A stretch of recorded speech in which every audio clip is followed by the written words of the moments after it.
Vítam všetkých mladých ľudí, nemladých ľudí a kohokoľvek, kto bude tento krátky podcastík počúvať.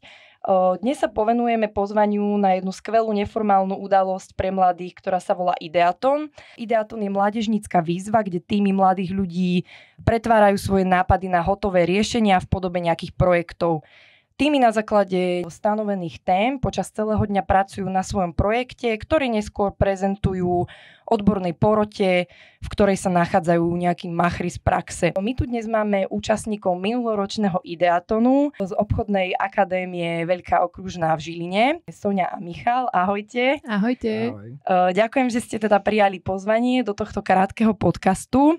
A ako som teda už povedala, budeme sa baviť o Ideatone a keďže ste sa zúčastnili minulý rok štartovného ročníka, tak by som bola rada, keby ste nám možno priblížili nejaké svoje dojmy. Čo hovoríte napríklad na minuloročný Ideaton ako prvý ročník, tým, že bol to taký štartovný aj pre vás, aj pre nás? No, bolo to také ťažšie práve v tom, že my sme nemali veľa inštrukcií ohľadom toho, čo sa bude diať, alebo čo vlastne máme očakávať od takéhoto eventu. Ale povedala by som, že naozaj tá atmosféra tam bola, že perfektná. Naozaj sme stretli ľudí z ich praxe, takých zaujímavých, ktorí nám veľa toho povedali o tom aj, na čo sa sústredujú teraz a že v čom sú vlastne takí dobrí. Čo myslím, že mňa veľmi motivovalo, pretože bola tam aj Maťa z Bilenky a to pre mňa, keďže sa chystám do zahraničia a ona sama vlastne bola v zahraničí, myslím, že to bol Dubaj, San Francisco, tak ma to veľmi motivovalo v tom, že môžem odísť, ale zároveň, keď sa vrátim, tak budem mať nejaké tie informácie, ktoré tu ľudia nemôžu získať, pretože naozaj to školstvo alebo tie informácie sú iné v zahraničí, ako sú u nás, takže v tom ma tak motivovalo mňa osobne. Uh-huh. A tým, že to bola celodňovka, tak napríklad Michal, ty povedz, že vieš, si mohol byť niekde s kamarátmi, tak boli ste tam piatok celkom neskoro do večera, hej, do 6, do 7, že čo ťa tak motivovalo, že si sa rozhodol, no dobre, tak pôjdem tam? No, najprv som ani nevedel, že dokedy tam budeme. Mali sme napísané niekde, že do 1, čo nedodržali a boli sme tam dlhšie, ale musím uznať, že ja som si to veľmi užil, aj keď som nevedel, do čoho idem. A páčila sa mi tá časť, kedy rozprávali títo ľudia, čo už majú tú prax a kedy nám nechali tú kreatívnu časť, kedy sme pracovali my zasa. Takže ja som si to veľmi užil. Podľa mňa iba v škole vás chceli nejak trošku obalamutiť, aby predsa vás presvedčili, že poďte do toho, lebo oficiálne sme mali teda vyhodnotenie programu o 16. alebo o 17. Takže mrzí ma to, že toto oznamujem pred začatím ďalšieho ročníka, ale teda verím, že vám to konec koncov nevadilo a že to bolo pre vás prínosné napriek tomu, že to trvalo taký dlhší čas. Bolo tam veľa občerstvenia, takže áno. To by som povedala, že je veľká Inak aj výhoda. na to som sa chcela spýtať, že čo hovoríte na občerstvenie, lebo naozaj akože hotelová akadémia, ktorá varí, tak to jedlo je vždy že topka, takže... Ako bolo veľmi dobre, len tam bolo, keď nás bolo viacero ľudí, no veľa, množstvo, takže tam boli veľké rady a naozaj sme museli dlho čakať na to jedlo, ale keď sme sa dočkali, tak to bolo fakt úžasné. Ja si pamätám, že to bol taký top. Jasné, akože snažili sme sa v rámci tohto podujatia vám pripraviť nejaký gastronomický zážitok, takže tak. Vlastne témy minuloročného Ideatonu boli ako byť atraktívnym absolventom už počas štúdia na škole a druhou témou bol návrat absolventov so zahraničnou skúsenosťou do regiónu. Vy konkrétne ste boli vlastne spolu v jednom tíme a ktorú tému ste si vy vybrali? Tú druhú. Takže návrat absolventov so zahraničnou skúsenosťou do regiónu. Ako ste tú tému, bolo to napríklad náročné tak z prvej, že pochopiť, že ako ste to uchopili, že teraz, tak toto je téma a čo teraz? No, bolo to najprv veľmi komplikované, keďže my sami sme sa veľmi stratili na začiatku a sme proste nechápali, že ako to vlastne máme poňať, ako to máme čo vlastne od nás chcú takto hodnotitelia. Ale potom sme to poňali, že vlastne zoberieme to z takého nášho pohľadu mladých, že proste chceme odísť a čo vlastne je ten dôvod, prečo vlastne by sme mali ostať. Lebo my sami chceme všetci odísť. Takže musíme samých seba presvedčiť a potom sme aj písali ľuďom, čo poznáme, že čo sú v zahraničí, si pamätám, že akože prečo sa vrátili alebo že prečo sa rozhodli aj ostať, aby sme mali aj tú jednu, aj tú kladnú, aj tú zápornú stránku. A a v tomto nejako sme sa to rozhodli viesť, alebo o to komplikované. No. A na základe čoho je dobre možno vybrať si tú tému? Ako ste vy postupovali? Teda boli dve a že prečo si myslíte, že je teda dobre vybrať si, musí vás tá téma baviť, alebo ako ste vy vyberali tému konkrétne? Ja keď som si pozeral témy, tak som sa hneď rozhodol, lebo aj môj brat išiel hneď po škole preč pracovať. A tak sme aj jemu písali, že prečo sa tak rozhodol vôbec, kde nám dal pár vecí. A on sa aj vrátil po 10 rokoch späť na Slovensko, kde nám dosť dôvodov dal, ktoré sme aj neskôr použili pri prezentácii, že prečo sa vlastne vrátiť späť, alebo prečo tu ostať. Takže ste sa v tej téme našli, hej, v podstate asi obidvaja. Tak myslím si, keď si vlastne spomínala, že aj dosť veľa ľudí poznáte, že ste mali aj komu písať, tak je to možno pre vás aj také zaujímavé. Ty si vlastne spomínala mne len tak za oponou, že tiež ideš študovať do zahraničia. Takže verím, že vďaka Ideatomu sa vrátiš späť, donesieš skúsenosti nejaké na Slovensko a zase tu niečo vybuduješ s ostatnými mladými ľuďmi, ktorí sa vracajú. Vás bolo vlastne v tíme 8, tuším. Neviem, či vás konkrétne, ale tie týmy boli väčšinou že 6, 8 maximálne, hej. Čo teda nie je úplne málo ľudí, niekedy dvaja majú problém sa dohodnúť, že aké to bolo pracovať, proste každý má iné myšlienky, každý chce tam niečo iné implementovať, že aká je tá práca v takomto tíme? No, ja by som povedala hlavne veľká vec je to, že oni boli spolužiaci, takže pre nich to bolo asi také, že jednoduchšie. Ja som potom tam bola taký, že imposter. Takže ako ono je to vždy komplikované, by som povedala v týchto tímoch, že nejako sa zhodnúť, že ako to vlastne chceme viesť, aj ten projekt alebo nejakú prezentáciu. Ale ja som vlastne predseda na našej škole a mám akoby dosť skúseností s tým, ako možno motivovať mladých ľudí alebo ako ich donútiť, aby robili to, čo chcem ja. Budúca líderka. Dúfam. Takže v tomto som si to tak povedala, že sme to nejako načrtli a som sa akože ich pýtala, čo by tam oni chceli použiť a sme tam používali dosť aj tých komentárov od tých ľudí zo zahraničia.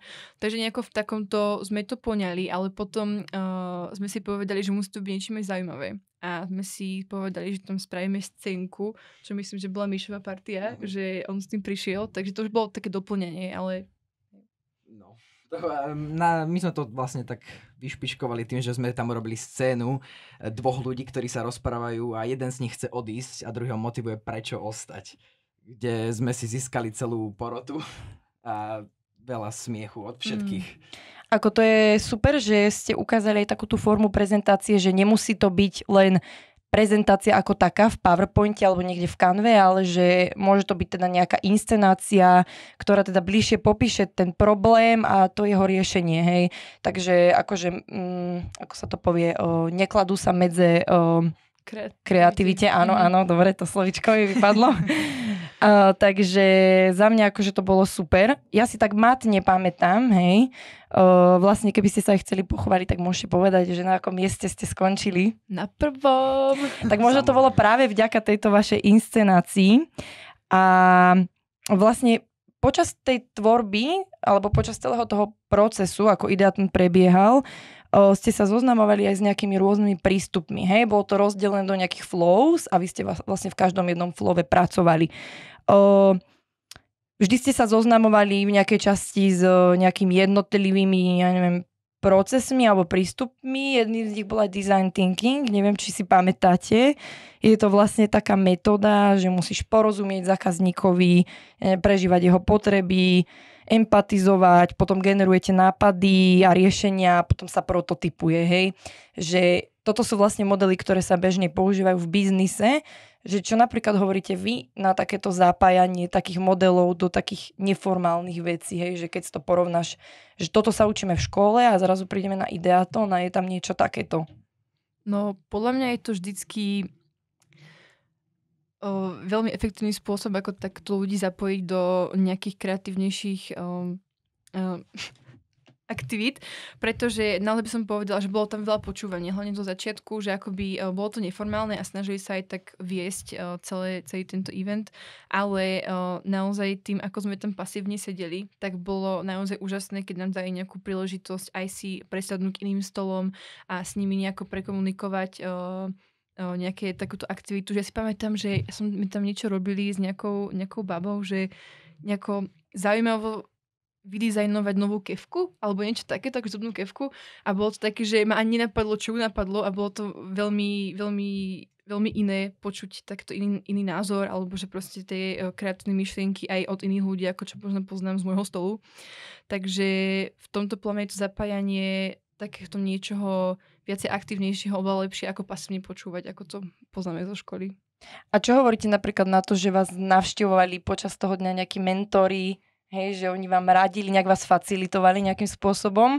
Nie, že by vám úplne hovorili, čo máte robiť, ale čo hovoríte napríklad na takúto pomoc? Tak nám veľmi pomohli, keďže keď sme robili tie zadania, tak sme nepochopili. Tak nám prišli nás uviesť na tú pravú mieru, že ako máme pokračovať ďalej. A áno, niekedy nám aj pomohli, keď sme sa rozhodovali medzi niečím, tak povedali, čo je lepšie a čo by mohli. Ale zase nám nepomohli moc, lebo nemohli. Ale užil som si to. Aj pár otázok mimo som sa spýtal aj tej z Bilenky, že ako sa jej darilo na škole, alebo takto, prečo sa rozhodla ísť späť.